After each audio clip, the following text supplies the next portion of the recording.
अब आज का विषय, तो मैं देख रहा हूं कि कम से कम 450 लोग अभी फेसबुक पर लाइव हैं। मैं आपका वेलकम करता हूं यीशु के नाम से, और साथ ही साथ ये जो रिकॉर्डेड वीडियो है मैं आपका भी वेलकम करता हूं यीशु के नाम से। एक ऐसा विषय आपके बीच में रखने जा रहा हूं और जिसको मैं सिखाऊंगा, और मैं चाहता हूं कि आप सभी उसको सीखें। लिखा है क्रिसमस मैसेज या क्रिसमस मैसेज। क्रिसमस के ऊपर बहुत सारे प्रचार मैंने किए हैं। हर साल 29 साल से लगातार मैंने क्रिसमस पे मैसेज किया या मैसेज दिया है। बट जैसे पवित्र आत्मा सिखाता है, बहुत सारे विषय, बहुत सारे तरीके से परमेश्वर का आत्मा चलाता है। आपके बीच में इस साल, इस 2022 का क्रिसमस मैसेज आपके बीच में मैं लेकर आ रहा हूं। लिखा है सेवियर इज बॉर्न, उद्धारकर्ता जन्मा है, जिसका नाम है यीशु, जिसका नाम है जीसस, जिसका नाम है इजरायलियों के हिसाब से यशुआ। जी हाँ, आपने ठीक सुना। तो क्रिसमस मैसेज आपके बीच में मैं रख रहा हूं ना। दोस्तों, आगे बढ़ने से पहले मैं चाहता हूं कि एक कॉन्सेप्ट या एक बात आपके जहन में, आपके दिमाग में डालूं, और वो ये है कि हर चीज को समझना जरूरी है। कुछ चीजें आप सुनते हैं, आप उसको जल्दबाजी में गलत बोल बैठते हैं। दूसरा, कुछ चीजें सुनते हैं, जल्दबाजी में आप उसको सही बोल बैठते हैं। या तो गलत या तो सही, या तो ठीक या तो रॉन्ग, ऐसा कोई ना कोई चीज आप बोल बैठते हैं। और मैंने क्या कहा था, जल्दबाजी में। तो जिसके चलते मैं समझता हूं कि आप सभी को समझना, अंडरस्टैंड करना बहुत जरूरी है। तो मैं चाहता हूं कि क्रिसमस को आप ईसाइयों का त्योहार मत समझिए। आपने ठीक सुना, यीशु का जन्म को आप ईसाइयों के साथ मत जोड़िए। मैं आपको कुछ एग्जांपल्स देता हूं। आप जब किसी डॉक्टर को देखते हैं ना, तो आप कहते हैं कि अरे बाप रे, ये तो डॉक्टर है, इसकी पढ़ाई बहुत टफ है। आप किसी वकील को देखते हैं, कहते हैं अरे बाप रे, इसकी तो पढ़ाई बहुत टफ है, बहुत कठिन है। आप किसी आईपीएस को देखते हैं, अरे बाप रे, इसकी पढ़ाई तो बहुत टफ है। वैसे ही कई चीज़ों को आप देखते हैं। आप किसी पुस्तक को देखते हैं जिसको कहते हैं उनके धर्मों की पुस्तकें या पुस्तक, ठीक है ना, रिलीजियस बुक। मुस्लिम्स के लिए कुरान है, हिंदुओं के लिए भगवत गीता है। हम जो क्रिश्चियंस हैं उनको वो कहते हैं हमारे लिए बाइबल है। इन सभी को जब आप देखते हैं और उसी के बीच में जब आप क्रिसमस को सुनते हैं, आपको लगता है अरे बाप रे, मतलब आप जल्दबाजी में कुछ ऐसा कमेंट पास कर जाते हैं उस चीज के लिए। जो नहीं समझता है उसको या तो सही कहेगा या तो गलत कहेगा। तो इसी के बीच में जो आपके दिमाग में मैं डालना चाह रहा हूं कि क्रिसमस के बारे में आप समझते क्या हैं, आपका दिमाग खुद को क्या कहता है।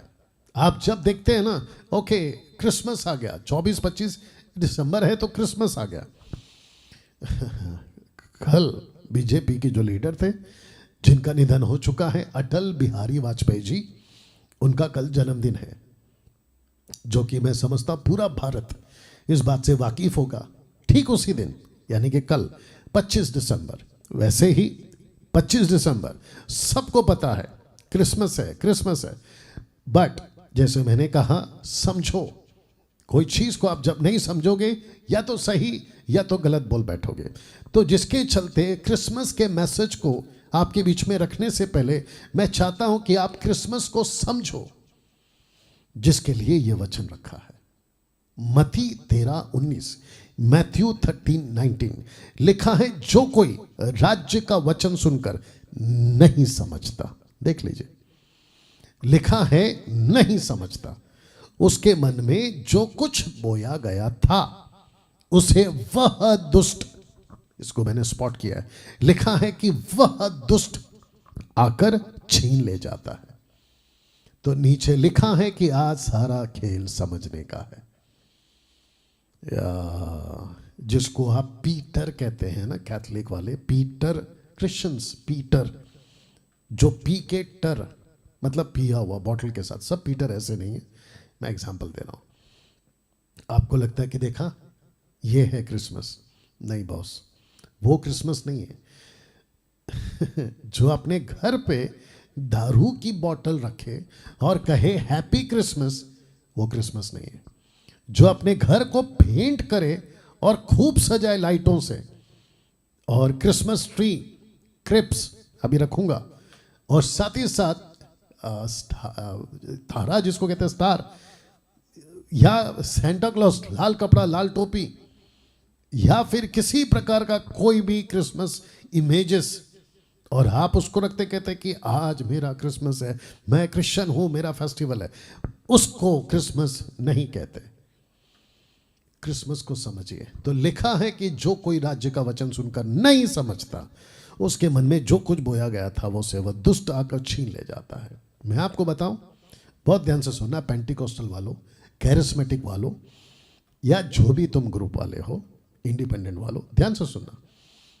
क्रिसमस खुशी का दिन है, मानता हूं। क्रिसमस बड़ा दिन है, मानता हूं। क्रिसमस बहुत बड़ा छुटकारे का दिन है, मानता हूं। लेकिन जो क्रिसमस को समझेगा, जो क्रिसमस को अंडरस्टैंड करेगा, उसके डीप में जाएगा, डेप्थ में जाएगा, मैं आपको सच बताऊं, उसका क्रिसमस मनाने का तरीका, किसी को हैप्पी क्रिसमस बोलने का तरीका बदल जाएगा। आज आप नाचते हैं, आपको पता ही नहीं है कि आप क्यों नाचते हैं। आप ढोल बजाते हैं क्रिसमस के नाम पे, आपको पता ही नहीं है कि आप ढोल क्यों बजा रहे हैं। आप कैरल सिंगिंग करते हैं, आपको पता ही नहीं है कि आप क्यों करते हैं। कुछ वर्शिपर्स हैं, गॉस्पल सिंगर्स खुद को कहते हैं, मैं तो मानता नहीं हूं, वो कहते हैं कि हमने क्रिसमस के ऊपर एक गाना निकाला है, क्रिसमस के ऊपर गाना निकाला, उसके अंदर जो शब्द होते हैं ना, वो इससे मैच नहीं करते साहब, बाइबल से मैच नहीं करते।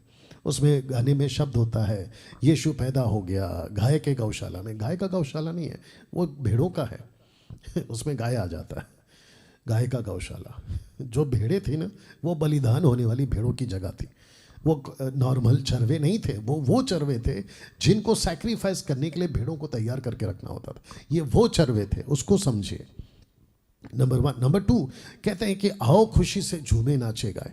हे भाई, एक मसीहा पैदा हुआ है मरने के लिए।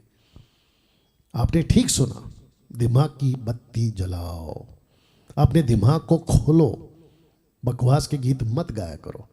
कहते हैं क्रिसमस है, आओ नाचे। आप अच्छा कपड़ा पहनते हैं, ये क्रिसमस नहीं है। आप घर पे मीट मच्छी मटन खाते हैं, ये क्रिसमस नहीं है। आप घर पे खूब गाना लगाते हैं, जोर जोर से डीजे बजाते हैं, बॉलीवुड और हॉलीवुड टॉलीवुड, ये क्रिसमस नहीं है।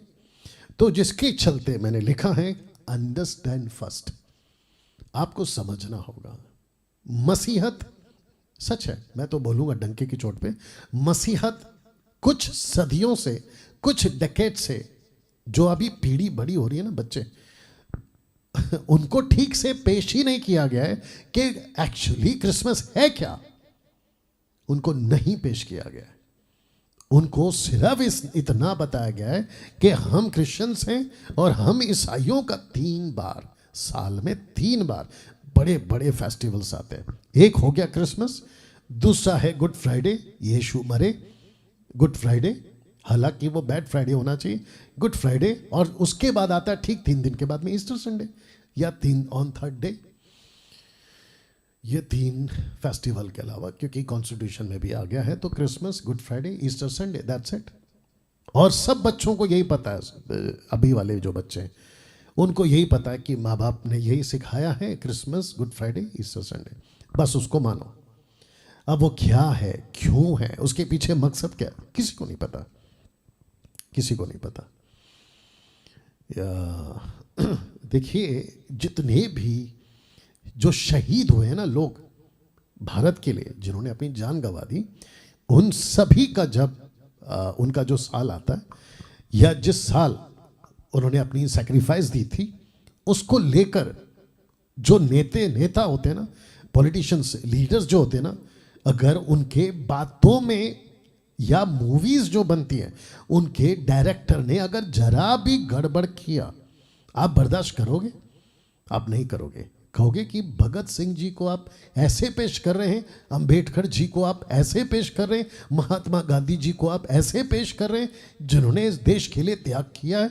आपको गुस्सा आता है। वैसे ही, बहुत ध्यान से सुनना, वैसे ही कुछ 550 लोग लाइव है, मैं चाहता हूं आप भी ध्यान से सुनना।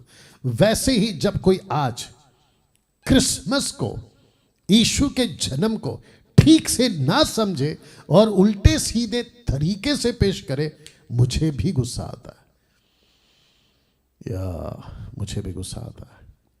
तो जितने अभी सुन रहे हैं और ये जो वीडियो अपलोड होगा, मैं उनको भी कहना चाहता हूं कि जो क्रिसमस आपने समझा है वो नहीं है, और मैं इसी में से बताऊंगा आपको। तो सबसे पहले मैं चाहता हूं कि आपके मुंह से आप ये शब्द बोले, लिखा है thank God for Christmas. Christmas का मतलब होता है, अगर इसको 2 टुकड़ों में बांटा जाए, क्राइस्ट मस्ट। जी आपने ठीक सुना, Christ must thank God for Christmas. Pastor Daniel ऐसा क्यों? और इसको बीच बीच में मैं दोहराता रहूंगा, आप भी दोहरा दीजिएगा। पास्टर डैनियल क्रिसमस क्यों, थैंक गॉड फॉर क्रिसमस क्यों? मैं आपको बताऊंगा जब वचन रखूंगा। इस पृथ्वी पर मत्ती की किताब, जिसको हम बाइबल कहते हैं, मेरे हिंदू मुस्लिम जो भी लोग अभी सुन रहे होंगे उनके लिए बताना चाहता हूं कि बाइबल के अंदर एक पुस्तक है, मत्ती की पुस्तक, और उसके ठीक पहले एक पुस्तक है मलाकी की पुस्तक, जिसको इंग्लिश में कहते हैं Matthew and Malachi. Between this both books के बीच में 400 साल का गैप है, 400 ईयर्स बैक गैप, 400 साल का गैप है, और उसको कहते हैं साइलेंट पीरियड ऑफ 400 ईयर्स या डार्कनेस ऑफ 400 ईयर्स, ऐसे कुछ नाम भी देते हैं स्कॉलर्स। तो इसके बीच में क्या हुआ था, बहुत ध्यान से सुनिएगा। इन 400 सालों में, माफ करें, इन 400 सालों में ऊपर से कोई आवाज नहीं आती थी, कोई फरिश्ता नीचे नहीं आता था, किसी प्रकार की सच्चाई की किताबें ऊपर से नीचे कोई प्रॉफिट ने नहीं लाया, किसी प्रकार का सुकून, शांति की बातें, माफी की बातें नहीं थी। लेकिन जैसे ही मसीहा का जन्म की बात आई, मैं रखूंगा बहुत सारे तथ्य, जैसे ही ईसा मसीह के जन्म की बात आई और वो वक्त नजदीक आया, कुछ ऐसी घटना घटी। सबसे पहले एक औरत के पास, जिसको कहते हैं मरियम, एक फरिश्ता उसके पास आया, स्वर्गदूत उसके पास आया, जिसको कहते हैं गैब्रियल उसके पास आया, और उस स्वर्गदूत ने इस महिला को, जिसको कहते हैं, बाइबल कहती है मरियम, या उसको कहा, स्वर्गदूत ने संदेश दिया कि तुझे एक बच्चा होगा, तेरी कोख में, तेरी पेट में एक बच्चा होगा। इसने पूछा कैसे होगा? उसने कहा कि पवित्र आत्मा तुझ पे छाया करेगा, पवित्र आत्मा तुझ पे छाया करेगा, और जो बच्चा तेरी पेट में होगा वो बच्चा जगत का उद्धार करता होगा। वाह, इस सृष्टि का उद्धार करता होगा। ठीक इसके बाद जिसकी मंगनी हुई थी जोसेफ के साथ, जिसकी मंगनी हुई थी, उस व्यक्ति के पास भी यही स्वर्गदूत गया, कहा कि अपनी पत्नी को अपने घर ले आ जिसके साथ तेरी मंगनी हुई है, क्योंकि यहूदी 2 तरीके से विवाह करते हैं, जिसका मैं प्रचार कर चुका हूं, 2 तरीके से, ठीक है ना। और वो दोनों तरीके में अगर मंगनी है तो शादी के बराबर ही है, बस फर्क इतना होता है कि 1-2 साल का गैप होता है, उसके बाद में वो उसको हमेशा के लिए ले जाता है। इसके ऊपर मैं स्टडी दे चुका हूं, यहूदी विवाह के ऊपर स्टडी दे चुका हूं, ठीक है ना, ध्यान से सुनिएगा। उसके बाद जब ये सब कुछ हो रहा था, मैं रखूंगा फोटो, गडरियों को दिखाई दिया, उसके बाद ज्योतिषों को दिखाई दिया, उसके बाद कम से कम 86 ईयर से उपवास और प्रार्थना के साथ कुछ नबी दासी मंदिर में बैठे इंतजार कर रहे थे। जब यीशु पैदा होकर 8 दिन का हो गया तो वो यरूशलेम के मंदिर में खतना के लिए, सरकमसाइज के लिए गया, तो उन्होंने कहा कि देखो ये वही बच्चा है जो जगत को पापों से छुड़ाएगा। इन सब की चर्चा तब हुई 400 साल के बाद में। तो जिसके चलते मैंने लिखा है थैंक गॉड फॉर क्रिसमस। इसका मतलब ये होता है thank God for Jesus, thank God for birth of Jesus. Now दोस्तों, आगे बढ़ने से पहले मैं चाहता हूं कि ये चित्र देखिए, ये चित्र देखिए। एक पुस्तक है जिसको इस व्यक्ति ने लिखा, जिसका नाम है यशाया। आइजाया इंग्लिश में, यशाया हिंदी में। ये एक प्रॉफिट था। इस प्रॉफिट ने, इस नबी ने ईसा मसीह के बारे में, ईसा अलैहिस्सलाम के बारे में ऐसा कुछ कहा था। तो book of Isaiah chapter 9 verse 6, मैं उन सभी को जो क्रिसमस को नहीं समझते, आज आपको दावे के साथ कहता हूं, आपका क्रिसमस का प्रति जो अंडरस्टैंडिंग है ना, वो 90% तो ठीक हो जाएगा। क्योंकि मैं और हम में से कोई पृथ्वी पर परफेक्ट प्रीचर नहीं है सिवाय यीशु के। तो यशाया 9:6 कहता है, आइए देखते क्या कहता है। कहता है, क्योंकि हमारे लिए एक बालक उत्पन्न हुआ, हमें एक पुत्र दिया गया। इसको बहुत सारे पास्टर्स पढ़ते हैं, बहुत सारे पास्टर लीडर्स पढ़ते हैं, बहुत सारे बाइबल टीचर्स पढ़ते हैं, बड़े बड़े स्कॉलर्स पढ़ते हैं, लेकिन कुछ 10% लोगों की ही बत्ती, दिमाग की बत्ती जलती है इसको समझने में। यहां दो एंगल है। एक लिखा है कि बालक उत्पन्न हुआ, दूसरा कहता है पुत्र दिया गया। You understand? तो बीच में आप देख सकते हैं कि यशाया को यह प्रकाशन मिला कि एक बालक उत्पन्न होगा, और वो हुआ आज से 2022 साल पहले। फिर आप देख सकते हैं कि पिता के तरीके से कहता है कि पुत्र दिया गया, जिसको मैं आगे और भी क्लैरिफाई करूंगा। बट मैं आपको अभी से इसलिए बता रहा हूं ताकि आपका जो क्रिसमस के प्रति मैं किस दिशा में जा रहा हूं वो एंगल आपको मिले। मेरे साथ बने रहना और आखिर तक सुनना, और जब ठीक लगे समझ आ जाए, क्योंकि बड़े मुश्किल से लोगों को समझ में आती है आजकल, और अगर समझ आ जाए तो ये वीडियो को खूब शेयर करिएगा ना। मैं चाहता हूं कि पौलुस ने ईसा मसीह के बारे में, यीशु के बारे में, यशुआ के बारे में क्या कहा, सुनते हैं। 1 तिमोथी 1:15, 1 तिमोथी चैप्टर 1 वर्स 15 कहता है, ये बात सच और हर प्रकार से मानने के योग्य कि मसीह यीशु पापियों का उद्धार करने के लिए जगत में आया। वाह मैंने क्या कहा था? आपके घर पे दारू की बोतल खुलती है ना, वो क्रिसमस नहीं है। आप घर को पेंट मारते हैं ना, वो क्रिसमस नहीं है। आप घर पे मटन बनाते हैं ना, वो क्रिसमस नहीं है। आप नाच नाच के जो धांगड़ करते हैं ना, वो क्रिसमस नहीं है। आप घर पे सेंटा क्लॉज के कपड़े पहन के बच्चों को या घर को खुशी से गिफ्ट वगैरह बांटते हो, वो क्रिसमस नहीं है। आप घर पे ग्रीन क्रिसमस ट्री लगाते हो ना, वो भी क्रिसमस नहीं है। क्रिसमस है कि आपको ये समझना होगा, लिखा ये बात सच है, मानने के योग्य है, और लिखा है हर प्रकार से। बहस करना है कर लो, जीतोगे नहीं। आपको आर्ग्यूमेंट करना है कर लो, जीतोगे नहीं। आपको किताबें पढ़नी है पढ़ लो, तुम समझोगे नहीं। कहता है कि ये बात सच है, क्योंकि जिसने लिखा है ना, उसका नाम है पौलुस, उसका नाम है पॉल। ये ऐसा व्यक्ति था जिसने सड़कों पे क्रिकेट और गिल्ली डंडा और पतंग उड़ाकर अपना बचपन नहीं बिताया, बल्कि लिखा है इसके बारे में कि यह बचपन से ही शास्त्रों का अभ्यास करते करते बड़ा हुआ है। इस व्यक्ति ने इतिहास पढ़ा है, इस व्यक्ति ने नबियों को पढ़ा, इस व्यक्ति ने 6000 साल का, उसके हिसाब से आज 6000 साल, उसके हिसाब से 4000 साल, बोल लीजिए 4000 सालों का जो किताबें थी उसको खंगाल कर निकाला है। तब जाकर कहता है ये बात सच है और हर प्रकार से मानने के योग्य है कि मसीह, यीशु क्यों नहीं पहला लिखा, कहता है कि मसीह, क्योंकि बादशाह सिकंदर जिसको पूरी दुनिया जानती है, उसके बारे में जिसने प्रोफेसी की थी कि एक सिकंदर आएगा दुनिया में राज करेगा। सबसे जीता बादशाह सिकंदर, भारत भी आया था वो, इतिहास गवाह है।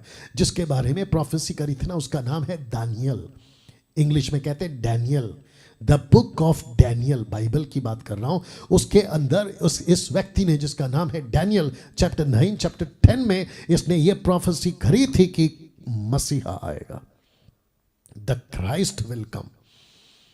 क्रिस्तुस ग्रीक वर्ड, मसीहा आएगा। तो लिखा है कि मसीह यीशु पापियों का उद्धार करने के लिए जगत में आया है।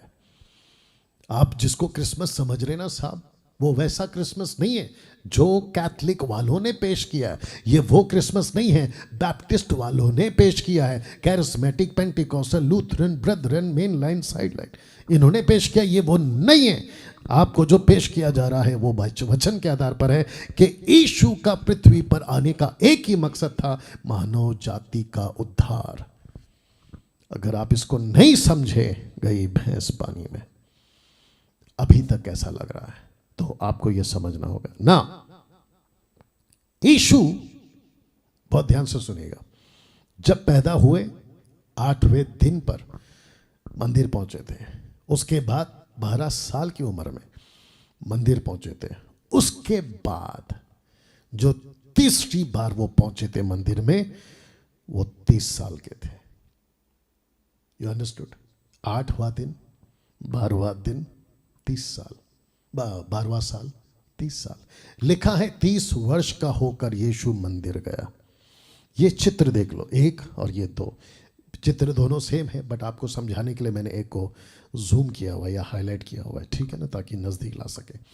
यीशु यहूदियों के अनुसार उनके बीच में जाके खड़ा हुआ और एक वचन पढ़ा। लेकिन मैं चाहता हूं कि उसके पहले मैं आपको बताऊं कि शास्त्रियों के हिसाब से, माफ करें, इस्राएलियों के हिसाब से ऐसा होता था। तुम ठीक हो? ऐसा होता था कि जो पुस्तकें होती थी उन दिनों में, शास्त्र की जो पुस्तकें होती थी, जिसको आज हम बाइबल कहते हैं, ऑफ कोर्स यही बाइबल उन दिनों में स्क्रोल्स कहते थे, स्क्रोल्स, ठीक है ना, वो पढ़ी जाती थी। लेकिन पढ़ने का हक उसी को होता था जो यहूदी है, नंबर 1, और जिसकी उम्र 30 साल की हो गई। कुछ लोग सोचते हैं यीशु 30 साल तक क्यों रुका रहा। आज मैं आपको उसका कारण बता रहा हूं कि यीशु 30 साल तक क्यों रुका रहा, और 12 साल की उम्र में वो मंदिर के बाहर था या लोगों से बातें कर रहा था, उनकी बातें सुन रहा था। लेकिन कहीं नहीं लिखा है चारों किताबों में, मत्ती में, मरकुस में, लूका में, यूहन्ना में, कहीं नहीं लिखा है कि यीशु मंदिर में जाके ये पुस्तकें पढ़ रहा है, नहीं मिलेगा। लेकिन जब वो 30 साल का हुआ, उसने कहा कि नाउ टाइम हैज कम। तो यीशु को मंदिर में इजाजत कैसे मिली वो भी बताता हूं। लूका 4:14, आइए पढ़ते हैं। लिखा है, फिर यीशु आत्मा की सामर्थ से भरा हुआ। क्यों? क्योंकि इसके ठीक पहले, रख दे रहा हूं, पीछे जा रहा हूं, इसके ठीक पहले यीशु मसीह 40 दिन 40 रात जंगल में लूसीफर के साथ में परीक्षा का वक्त था। यानी कि यीशु ने 40 दिन 40 रात जंगल में बिताया। और आपको पता है कि लूसीफर यानी कि शैतान, वो परीक्षा होने के बाद, टेम्पटेशन को पार करने के बाद, यीशु की विजय होने के बाद, लिखा है कि आत्मा की सामर्थ से भरा हुआ गलील को लौटा। उसकी चर्चा किसकी? यीशु की आसपास, माफ करें, आसपास के सारे देशों में फैल गई। शब्द को ध्यान से पढ़ना, फैल गई। क्यों फैल गई? बातें बड़ा अच्छा करता है। कौन? मसीहा। चर्चा क्यों फैल गई? बाप रे, क्या चमत्कार करता है, वाह, अद्भुत काम कर रहा है, बातें अनोखी हैं। मैं आपको बता दूं, मेरे हिंदू, मुस्लिम, बौद्धिस्ट, सिख जो भी हैं, मैं आपको बता दूं, अगर आपने ठीक से इस मसीहा को समझ लिया ना, आप इस मसीहा से नफरत कभी नहीं कर पाओगे। आपने ठीक सुना। दिक्कत क्या पता है? जो मैंने बोला ना, आप मोटी मोटी किताबें देखते हो ना, डॉक्टरों की, लॉ की, जजों की, साइंटिस्ट की, इसकी उसकी, आपको लगता है यार कौन समझेगा। एक बार बैठ के देखो, आपको सब समझ आ जाएगा। मैं आपको सिंपल एग्जांपल देता हूँ। आपको पता है, जब आप किसी ड्राइवर को देखते हो जो गाड़ी चला रहा होता है और आपको नहीं आती है, आप कहते हो यार कितना टफ है, कैसे चला पाऊंगा, मैं तो कभी नहीं चला पाऊंगा, मैं बैठ के आनंद लूंगा लेकिन चला नहीं पाऊंगा। लेकिन किसी दिन अगर तुम समझने के लिए थोड़ी देर भी बैठ गए ना, तुम्हारे अंदर जज्बा जागेगा कि यस मैं भी चला सकता हूं। तुम प्लेन की बात करते हो, पायलट बनने की बात करते हो, आपको दूर से देखकर लगता है मैं पायलट कैसे बन सकता हूं। उसके लिए तो बहुत किताबें पढ़नी होती है, बहुत स्टडी करना होता है, बहुत प्रैक्टिकल चीज़ें सीखनी पड़ती है। यह सच है, लेकिन मुश्किल नहीं है ना, बैठोगे तो समझ आ जाएगा। वैसे ही मसीहा को लोग नहीं समझ रहे, इसलिए नहीं समझ रहे क्योंकि वो समझना ही नहीं चाहते। दिक्कत यह है, दिक्कत यह है, दिक्कत यह है। क्या हो गया? उधर से देख लो, देख लो, जल्दी से देख लो, या कुछ लाइट का चक्कर हो रहा है। गो फास्ट, उसको अच्छे से दबा दो, या देख लो, अच्छे से दबा दो, उसको नजदीक ले लो चाहिए तो। या तो मैं कह रहा था कि हम उसको समझना ही नहीं चाहते, दिक्कत ये है। और जिस दिन हम समझ गए ना दोस्त, मैं आपसे डायरेक्ट बात कर रहा हूं, आपको यीशु से छेड़ है आज, क्योंकि आप अभी तक समझे नहीं हो। बैठो एक बार, मैं आपको सच बता रहा हूं, पूरी बाइबल मत पढ़ो, कम से कम एक पुस्तक पढ़ लो ढंग से, एक पुस्तक पढ़ लो ईमानदारी से, एक आयत पढ़ लो ईमानदारी से, आपके दिमाग की बत्ती जल जाएगी, आप ठीक से समझ जाओगे। ठीक है, आप ठीक से समझ जाओगे। तो जिसके चलते मैं वापस कहता हूं, उसकी चर्चा सारे देश में फैल गई। आइए सुनते आगे क्या लिखा है। और वह उनकी आराधनालयों में, ये है, उनके सभाओं में, उनके मंदिरों में, आराधनालयों में लिखा है, उपदेश करता रहा और सब उसकी बड़ाई करते थे। और उपदेश करता रहा, ऐसा नहीं लिखा है कि उसने किताब पढ़ी, नहीं लिखा, अभी तक नहीं पढ़ी उन्होंने। यीशु ने यहां आकर अभी तक किताब नहीं पढ़ी, वो अभी पढ़ेंगे। तो लिखा है कि वो उपदेश करता था, मतलब टीच करता था। और क्यों नहीं करेगा भाई, ये तो खुद ही परमेश्वर है ना, ये तो टीच कर ही सकता है। जी हाँ, तो लिखा है कि सब उसकी बड़ाई करते थे। और वह नासरत में आया, जहां पाला पोसा गया था, अपनी रीति के अनुसार। अब स्टेप 2 है, आगे चले गए। अपनी रीति के अनुसार, कस्टम, रीति के अनुसार सबत के दिन आराधनालय में जाकर पढ़ने के लिए खड़ा हुआ। तो ये बिल्कुल शॉर्ट में लिख दिया, रीति के अनुसार आराधनालय में गया, खड़ा होकर पढ़ने लगा। लेकिन उसके बीच में कुछ हुआ है। क्या हुआ है मैं आपको बताता हूँ। पिक्चर फिर से दिखा देता हूँ, फोटो फिर से दिखा देता हूँ। यहाँ पे सबसे पहले जो यहाँ सो कॉल्ड लीडर होते थे, आप वो फोटो देख लो एग्जाम्पल के तौर पे। वो लीडर कहता है कि ठीक है, आज यूसुफ का बेटा बाइबल पढ़ेगा, यानी कि किताब पढ़ेगा, यानी कि स्क्रोल पढ़ेगा। यूसुफ का बेटा यानी कि यूसुफ कौन? मरियम का पति। यूसुफ कौन? कारपेंटर। यूसुफ कौन? नॉट बायोलॉजिकल फादर, बट आप समझते हैं कि मरियम से मंगनी हुई थी, जिसके चलते उसको यूसुफ का पिता बोला गया। लेकिन ये सबका बाप है कौन? यीशु। तो इस लीडर ने कहा कि आज यूसुफ का बेटा बाइबल पढ़ेगा। बोला ठीक है। तो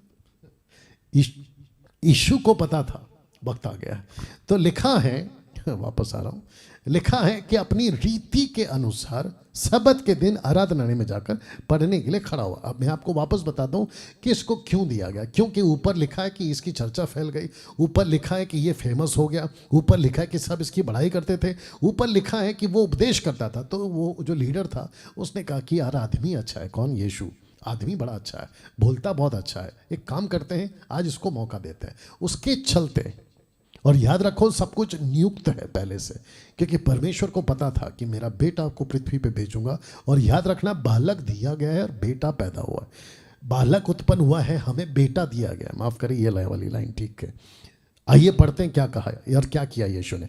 तो लिखा है कि पढ़ने के लिए खड़ा हुआ, इन्हीं के बीच में खड़ा हुआ, इन्हीं के बीच में खड़ा हुआ। और जब खड़ा हुआ तो उसने क्या निकाला, पढ़ते हैं। लिखा है यशाया भविष्यवक्ता की पुस्तक उसे दी गई। और जो पुस्तक उसे दी गई वो 61 का 1 और 2 था। Book of Isaiah chapter 61 version 1 और 2। तो लिखा है कि उसने पुस्तक खोलकर वह जगह निकाली जहां ये लिखा था 570 साल पहले। वाह, यशाया ने ईसा मसीह के बारे में 570 साल पहले यह लिखा था। कहता है वचन 18 कि प्रभु का आत्मा मुझ पर है। यह लिखा था 570 साल पहले, लेकिन जब मसीह पढ़ रहा है तो मसीह अपना उंगली अपनी तरफ कर रहा है कि प्रभु का आत्मा मुझ पर है। जो लीडर वहां बैठा था उसका माथा सनक गया। अगर आप और हम वहां होते तो हम उसके बॉडी रिएक्शन देख के बोलते अरे बाप रे, उसका माथा सनक गया, उसकी आंखें बड़ी हो गई, कान खड़े हो गए, बोला ये बंदा बोल क्या रहा है। अभी तक तो सब कुछ ठीक था। पिछले हफ्ते तो एक आदमी ने पढ़ा था, उसने अपनी तरफ इशारा नहीं किया। पिछले साल तो एक आदमी ने पढ़ा था, उसने अपनी तरफ इशारा नहीं किया। 570 साल से उसको पढ़ रहे हैं, किसी ने अपनी तरफ इशारा नहीं किया। लेकिन ये आदमी कौन है जो कहता है कि मुझ पर पूरा पूरा हुआ। लिखा है कि प्रभु का आत्मा मुझ पर है, इसलिए कि उसने कंगालों को सुसमाचार सुनाने के लिए मेरा अभिषेक किया। ऐसे उसने अपनी तरफ इशारा किया, कहता कि मेरा अभिषेक हुआ है मुझे, ऐसा इशारा किया कि मुझे इसलिए भेजा है कि बंधुओं को छुटकारे का और अंधों को दृष्टि पाने का सुसमाचार प्रचार करो और कुचले हुओं को छुड़ाओ। ऐसे इशारा किया, ऐसे। और फिर लिखा है वचन 19 में कि प्रभु के प्रसन्न रहने के वर्ष का प्रचार करो, ब्रैकेट में दिन, क्योंकि वर्ष और दिन एक ही है, मैं रखूंगा उसको भी। और लूका 4:21 यानी कि 19 तक पढ़ा था, वचन 20 कहता है पढ़कर बैठ गया, कुछ देर के लिए बैठ गया। कौन? यीशु, ईसा मसीह बैठ गए, यशुआ बैठ गया। और फिर वचन 21 में कहता फिर खड़ा हुआ, और जब वो खड़ा हुआ तब उसने उनसे कहने लगा तुम आपस में क्या बात कर रहे हो? कहता है कि आज ही 570 साल के बाद लिखा है कि आज ही ये लेख तुम्हारे सामने पूरा हुआ है। बोला मैं जो खड़ा हूं मैं वही हूं जो यशायाह ने कहा है। My goodness. अब आप सोच के देखिए, चित्र को वापस रख रहा हूं, आप सोच के देखिए यहां लोगों की हालत क्या हुई होगी। आप किसको क्रिसमस कहते हैं साहब? ये है क्रिसमस। आप किसको क्रिसमस समझ रहे हैं? जिसके लिए मैंने लिखा ना थैंक गॉड फॉर क्रिसमस। आप किसको कह रहे हैं क्रिसमस? ये है क्रिसमस। यीशु 30 साल का होकर मंदिर में जाके जब खड़ा हुआ, उसने कहा कि आज ही ये लेख तुम्हारे सामने पूरा हुआ। टुडे, आज। वाह। अब इसको पढ़िए, यशायाह 61 का 2 कि यहोवा के प्रसन्न रहने के वर्ष का और हमारे परमेश्वर के पलटा लेने के दिन का प्रचार करो। तो इसका मतलब है कि सीजन हैज कम, वर्ष शुरू हो गए, दिन शुरू हो गए। तो भजन संहिता 90:4 कहता है क्योंकि 1000 वर्ष तेरी दृष्टि में ऐसे हैं जैसे कल का दिन जो बीत गया वह रात का एक पहर। तो परमेश्वर की नज़र में एक दिन 1000 साल के बराबर और 1000 साल एक दिन के बराबर, जिसका रिकॉर्ड पत्रस ने भी इसको दोहराया है। तो मैं आपको जल्दी से बता दूं कि आदम से अब्राहम तक 1000 साल, अब्राहम से मूसा तक 1000 साल, और मूसा से दाऊद तक 1000 साल, और दाऊद से यीशु तक 1000 साल, और पूरे होते हैं 4000 साल। आज से 2000 साल पहले की बात कर रहा हूं, 4000 साल। तो जिस नबी ने ये कहा था कि वर्ष का प्रचार करो, ये देख लीजिए, वर्ष का प्रचार करो, प्रभु के प्रसन्न रहने के वर्ष का प्रचार। कौन सा प्रभु की बात हो रही है? जिसको हम एलोहिम कहते हैं, जिसको हम परमेश्वर पिता कहते हैं, उसके प्रसन्न रहने का वर्ष शुरू हो गया। इसको कहते हैं, आपने कहावत सुनी होगी, 2014 से ये सिलसिला चल रहा है, कहते हैं कि अच्छे दिन आएंगे। आपने सुना होगा, कौन से लीडर ने कहा, ये आपको अच्छे से पता है, मेरे को बोलने की जरूरत नहीं है। अच्छे दिन आएंगे, लेकिन मैं आपको बताऊं, ईसा मसीह ने अच्छे दिन अपने पैदा होते ही लेकर आया, जिसकी वजह से मैं कह रहा हूं thank God for Christmas, thank God for Christmas. अच्छे दिन यहां से शुरू हो गए थे, अच्छे वर्ष यहां से शुरू हो गए थे। और जिसको कहता है कि यीशु मसीह के पैदा होने तक आपके 4000 साल, आप ये इतिहास को उठाकर देख लो। और जैसे ही यीशु पैदा हुआ, अच्छे दिन शुरू। पास्टर डैनियल, क्या ये अच्छे दिन खत्म हो गए? जी नहीं, अच्छे दिन उस दिन से शुरू हुए और अच्छे दिन तब तक चलते रहेंगे जब तक ये मसीहा फिर से वापस नहीं आएगा। अब बात करते हैं इस वचन की जो मैंने शुरू में रखा था, यशायाह 9:6। क्योंकि हमारे लिए एक बालक उत्पन्न हुआ, हमें एक पुत्र दिया गया। तो ये दो चित्र आपके बीच में, एक है बालक और दूसरा है पुत्र, जो पर्पस के साथ आया था, जिसका मैंने वचन रखा था 1 तिमोथी चैप्टर 1:15 कहता है कि यह बात सच है और हर प्रकार से मानने के योग्य है कि यीशु मसीह पापियों का जगत का उद्धार करने के लिए जगत में आया। मेरा क्वेश्चन है आप लोगों से, आप बालक को तो जानते हो, ये वाला क्रिसमस को तो आप जानते हो, यीशु को आप जानते हो जो पैदा हुआ। कहता है बालक को दिया गया, बालक जन्मा, पुत्र दिया गया। लेकिन ये वाला, क्या पुत्र को जानते हो जो पिता ने हमें दिया है? आपकी जो गाड़ी है ना, वो बालक तक अटक गई है। बहुत ध्यान से सुनना, क्रिसमस का मैसेज आपको दे रहा हूं। आपकी जो गाड़ी है ना, वो बालक पे अटक गई है। आपका जो क्रिसमस है ना, वो बालक पे अटक गया। जीसस जो बेबी है ना, आपकी गाड़ी वहां पे अटक गई है। लेकिन आप उस जीसस को नहीं जानते जो जगत का सेवियर है, जो जगत का उद्धार करता है। मैं उसकी बात कर रहा हूं, मैं फिर कहूंगा, समझो मैंने क्या लिखा था शुरू में कि जो नहीं समझता दुष्ट आकर उसको बिगाड़ देता है। डंके की चोट पे एक बात बोलने जा रहा हूं। आप में से लाखों लोग, लाखों क्यों कम बोल दिया, करोड़ों लोग, आप में से करोड़ों लोगों की गवाही ये होगी कहीं ना कहीं, कभी ना कभी किसी बात को लेकर मैं पहले उसको नहीं समझता था, लेकिन जिस दिन से समझा मेरा दिमाग बदल गया। यस और नो।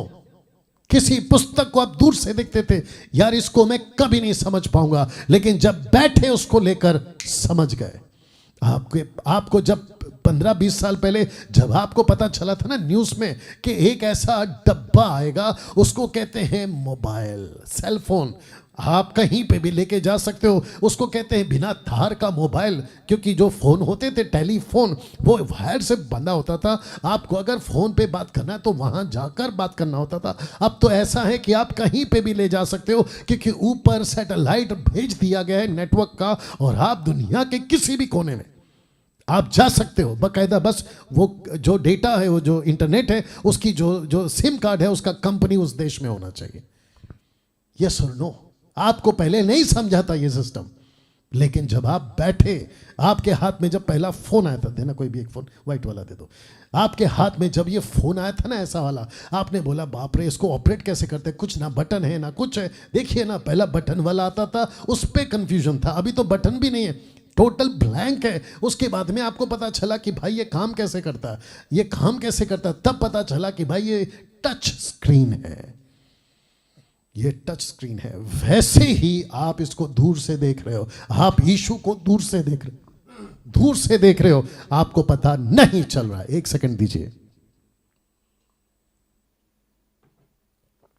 आप दूर से देख रहे हो, आपको पता नहीं चल रहा है।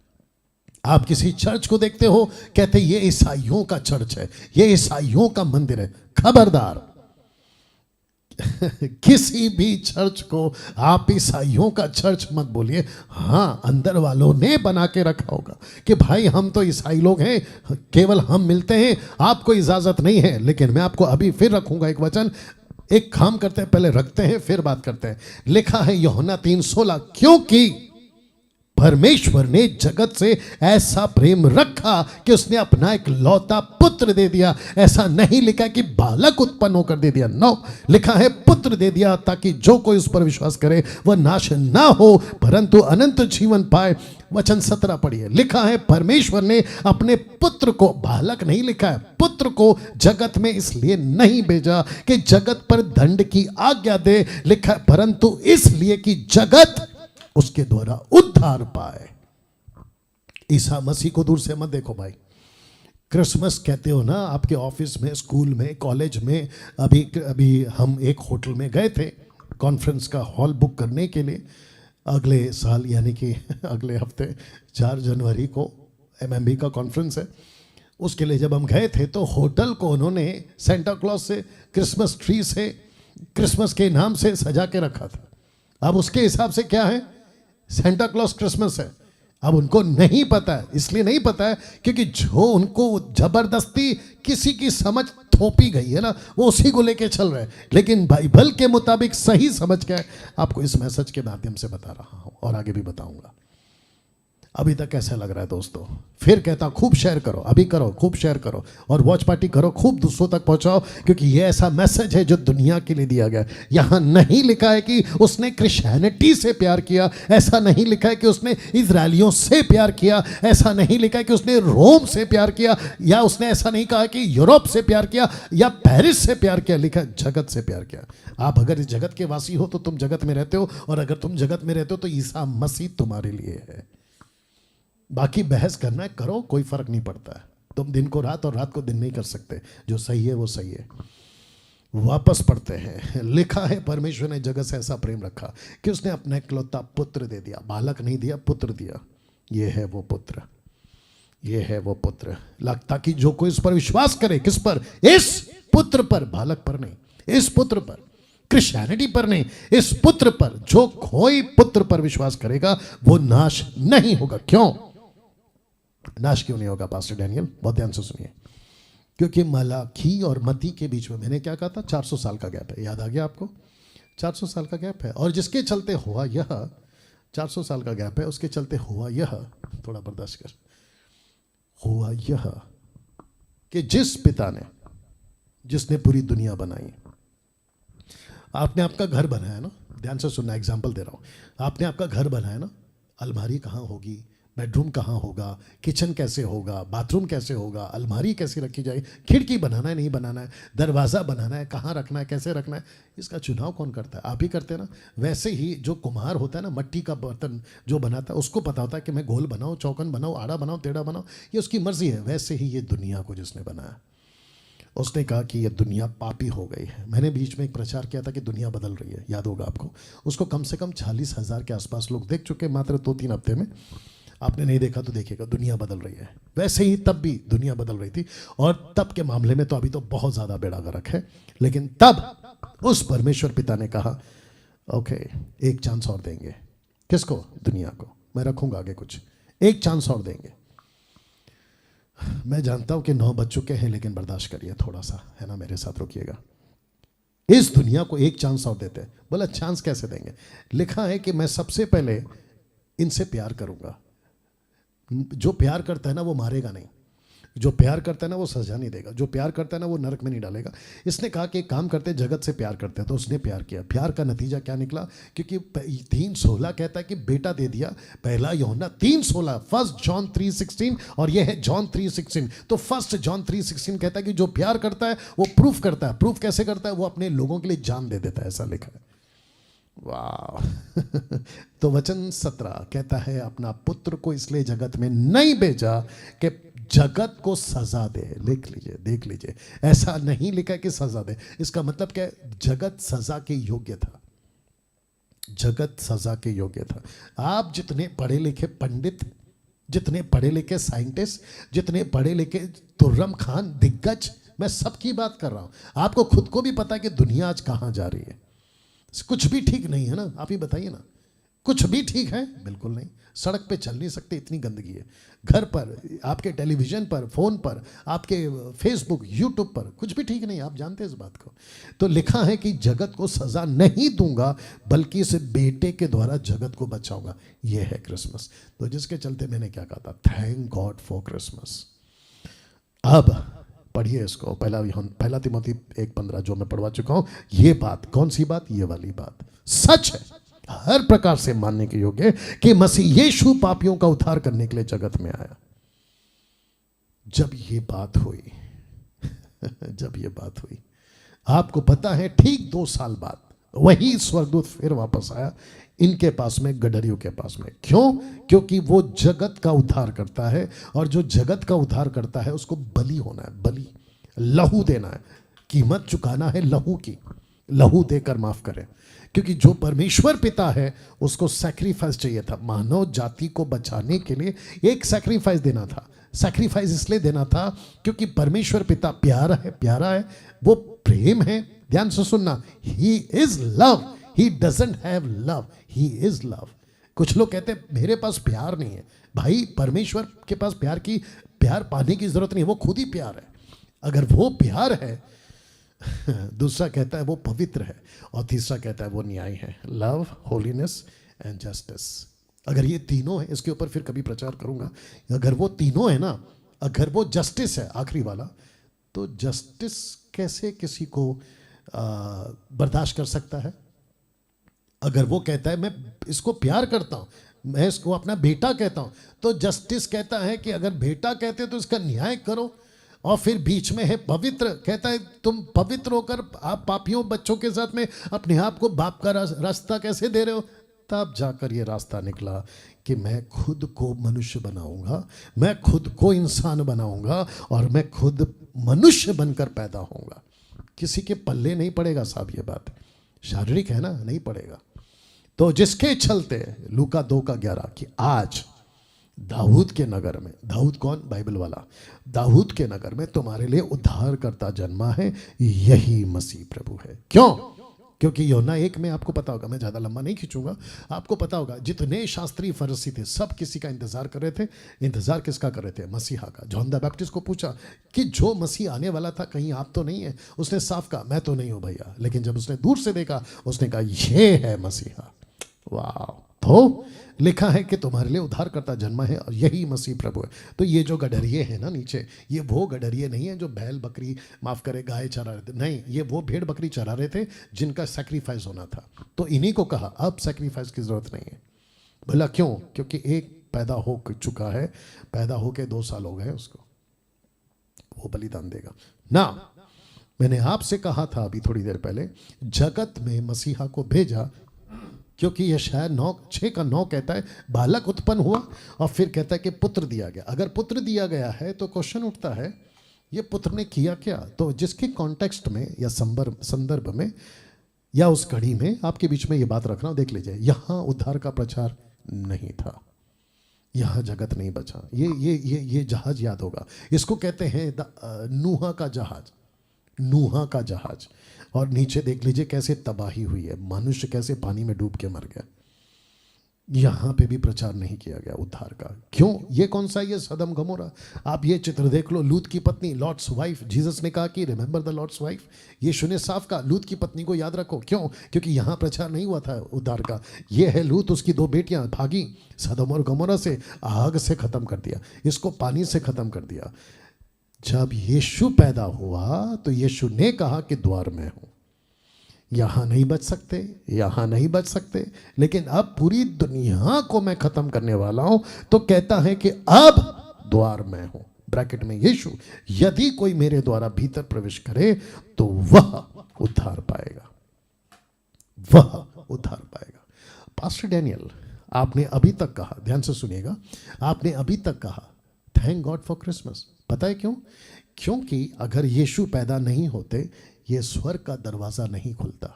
अगर यीशु क्रूस पे नहीं मरते ये दरवाज़ा नहीं खुलता। अगर यीशु का प्रचार जो मैं आज कर रहा हूं और आपको बता रहा हूं कि सैल्वेशन पा सकते हो, छुटकारा पा सकते हो, ये बातें मुझ जैसे लोग कर रहे हैं, और अच्छे प्रचारक जिनकी तादाद 10 टक्कों में आती है वो तक कर रहे हैं, करते आए थे अभी तक। और न जाने कितनों को तुम लोगों ने मार दिया, पत्थर से, आरी से, जलते तेल में, पता नहीं क्या क्या जानवरों के सामने, लेकिन प्रचार नहीं रुका और ना रुकेगा।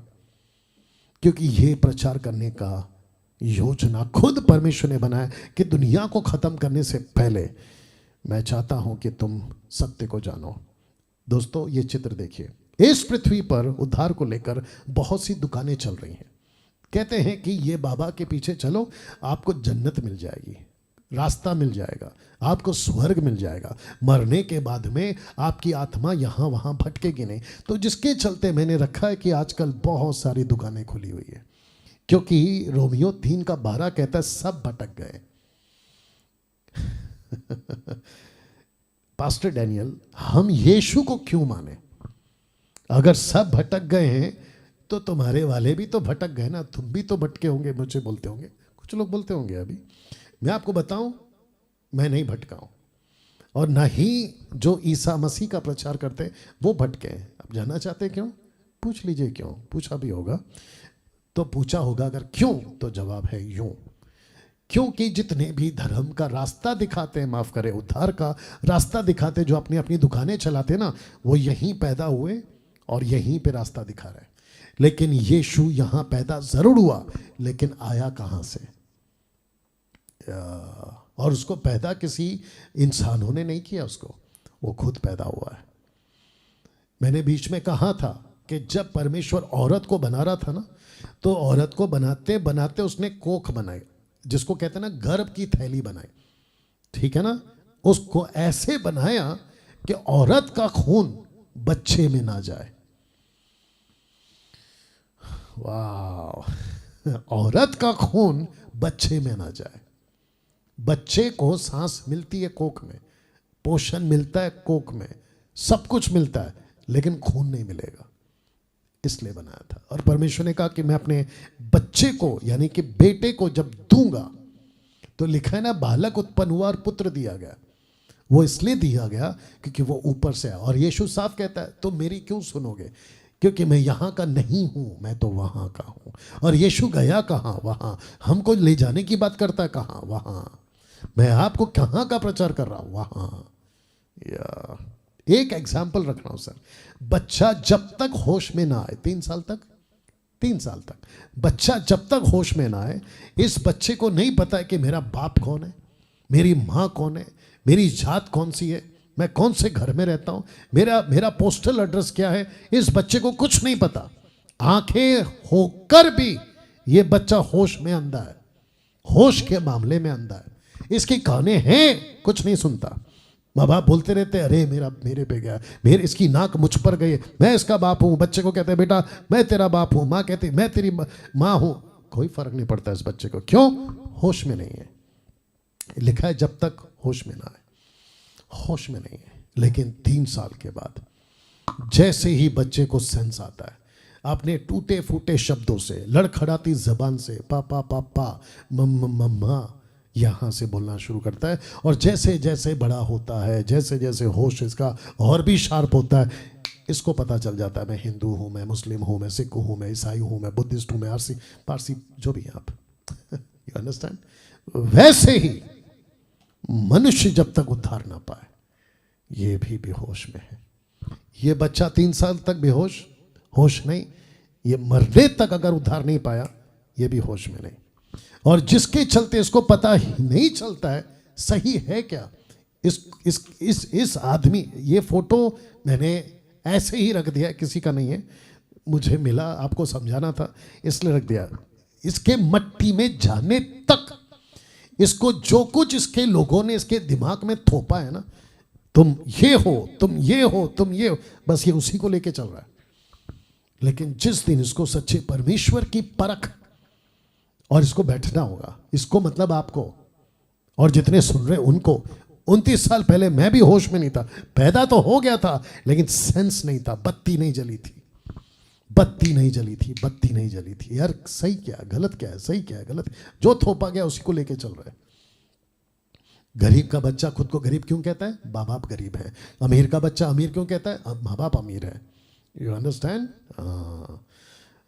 पास्टर डैनियल इस व्यक्ति को होश में कैसे ला सकते हैं? ये तो रास्ता बता दिया, लेकिन इसको एक आदमी रोक रहा है कि ये होश में ना आए।